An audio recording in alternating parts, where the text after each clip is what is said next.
Let's talk about 3 things that you should not do after a breakup. Now, depending on what your attachment style is, you may or may not have done one of these or may do one of these in the future, but those that are securely attached will not do these things. Number 1, do not beg or plead after a breakup. This goes especially for the anxious individuals. Begging and pleading to your partner is going to push them away more, want them to pull away, shut down, distract, dissociate. They're in that numb, in that freeze state. You need to give them space, and you also need space. That is why we need to go into no contact.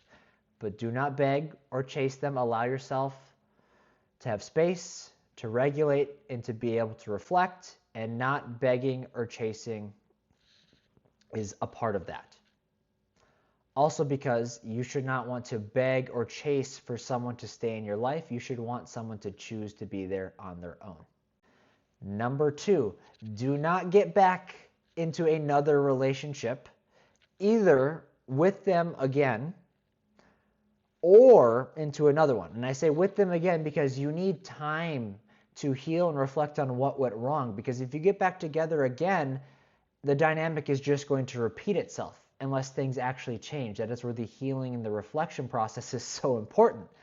And then also, you don't want to get with someone new because you're using that as a way to distract and suppress and not feel your feelings, not actually grieve the loss of the previous relationship. You want that connection, you want that dopamine, and you want to feel good, and you're trying to suppress and distract from that pain. You're short cycling your emotional processing to completion by using someone else. And number 3, do not do things to increase the level of resentment that you have for someone to try to get over them faster. There are a lot of people that talk about you should write down 5 things every time that you think about them that are negative so that you can get them out of your head.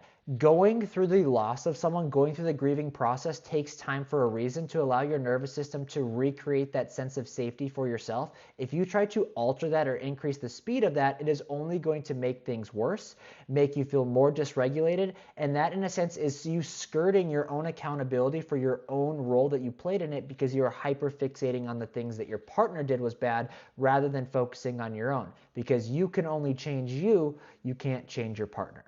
Hope that helps.